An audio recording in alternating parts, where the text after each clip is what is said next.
ಅಭಿಪ್ರಾಯ? ಮೊದಲಿಂದಲೂ ಹೇಳ್ತಾ ಇದ್ದೀವಿ, ಅವರು ನಮ್ಮ ಪಕ್ಷದ ಒಂದು ಭಾಗ. ನಮ್ಮ ಪಕ್ಷದ ಎಲ್ಲ ಕಾರ್ಯಕರ್ತರು ನಿರಂತರವಾಗಿ ಪಕ್ಷದಗೋಸ್ಕರ ಬಹಳ ಶ್ರಮವನ್ನು ವಹಿಸ್ತಾ ಇದ್ದಾರೆ. ಇಲ್ಲಿರುವಂತಹ ಎಲ್ಲ ಕಾರ್ಯಕರ್ತರು ನಿರಂತರವಾಗಿ ಬಹಳ ಪ್ರಮುಖವಾಗಿ ಎಲ್ಲ ಕೆಲಸಗಳನ್ನು ಕೂಡ ನಾವು ಗ್ರೌಂಡ್ ಲೆವೆಲಿಂದ ಮಾಡ್ತಾ ಇದ್ದೀವಿ. ನಮ್ಮ ಪಕ್ಷ ಈ ಗ್ಯಾರಂಟಿ ಯೋಜನೆಗಳನ್ನು ಪ್ರತಿಯೊಬ್ಬ ಮಹಿಳೆಗೆ, ಪ್ರತಿಯೊಬ್ಬ ಬಡ ಜನರಿಗೆ ಎಲ್ಲರಿಗೂ ಕೂಡ ತಂದುಕೊಟ್ಟಿದೆ. ಆ ಒಂದು ಹಿನ್ನೆಲೆಯಲ್ಲಿ ಪಕ್ಷದ ಎಲ್ಲ ಕಾರ್ಯಕರ್ತರು ಕೂಡ ಈ ಸರಿ ಕಾಂಗ್ರೆಸ್ ಪಕ್ಷದ ಬೆನ್ನೆಲುಬಾಗಿ ನಿಲ್ಲುತ್ತಾರೆ ಅನ್ನುವಂತಹ ಕೂಡ ಭರವಸೆ ನನಗೆ ಬಂದಿದ್ರಂದ್ರೆ ಸಮಸ್ಯೆನೇ ಆಗ್ತಿದೆ. ಇಲ್ಲ ಸರ್, ನನಗೆ ಮೊದಲೇ ಹೇಳಾಗ್ತಿದೆ, ಈಗಲೂ ಅದನ್ನು ನಾನು 100% ನನಗೆ ಕೂಡ ನಂಬಿಕೆ ಇದೆ. ಅವ್ರು ನಮ್ಮ ಜೊತೆ ಎಲೆಕ್ಷನ್ ಮಾಡ್ತಾರೆ ಅಂತ ಎಲ್ಲ ನಂಬಿಕೆ ನನಗಿದೆ ಸರ್.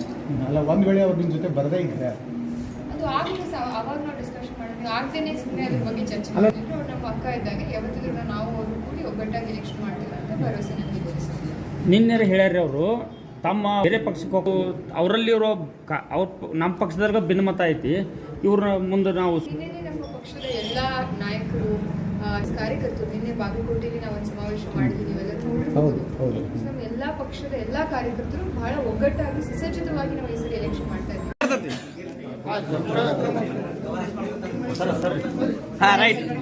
ಸರ್ ಒಂದು ಫೋಟೋ ಫೋಕಸಿಂಗ್ ಸರ್ ನಮಗೆಲ್ಲ ಕೋರಿಂಗ್ ಮಾಡ್ತಾರೆ.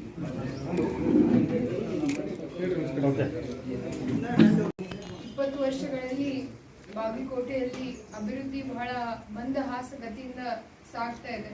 ನಾನು ಬಹಳ ಯುವತಿ ಇದ್ದೀನಿ, ಕೆಲಸ ಮಾಡಬೇಕು ಅನ್ನುವಂಥ ಹುಮ್ಮಸ್ಸು ನನ್ನಲ್ಲದ. ಎಲ್ಲ ರೀತಿಯಿಂದ ವಿದ್ಯಾವಂತರಾಗಿದ್ದೀನಿ, ನಿಮ್ಮ ಮನೆಯ ಮಗಳಾಗಿದ್ದೀನಿ. ಸೊ ಅದಕ್ಕಾಗಿ ನೀವೆಲ್ಲರೂ ಕೂಡ ನನಗೊಂದು ಅವಕಾಶವನ್ನು ಮಾಡಿಕೊಟ್ರೆ ನಾನು ಕ್ಷೇತ್ರದ ಸರ್ವಾಂಗೀಣ ಅಭಿವೃದ್ಧಿಗೋಸ್ಕರ ಬಹಳ ಕಳಕಳಿಯಿಂದ ದುಡಿತೀನಿ ಅಂತ ನಿಮ್ಮೆಲ್ಲರಲ್ಲಿಯೂ ಮನವಿ ಮಾಡಬೇಕು. ನನಗೊಂದು ಅವಕಾಶವನ್ನು ಮಾಡಿಕೊಡ್ರಿ, ನಾನು ನಿಮಗೋಸ್ಕರ ಕೆಲಸ ಮಾಡ್ತೀನಿ. ಈ ಸರಿ ಏನಾದರೂ ನೀವು ನನ್ನದೇ ಆದ್ರೆ ಅಂತಂದ್ರೆ ನಾನು ಬಾಗಲಕೋಟೆಯ ಧ್ವನಿಯಾಗಿ ದಿಲ್ಲಿಯಲ್ಲಿ ನಿಮ್ಮ ಕೆಲಸಗಳನ್ನ ಮಾಡ್ತೀನಿ ಅಂತ ಹೇಳ್ತಾ, ನಿಮ್ಗೆ ಏನಾದರೂ ಪ್ರಶ್ನೆಗಳಿತ್ತು ಅಂದ್ರೆ ನೀವು ನಾನು ಕೇಳ್ಬೋದು.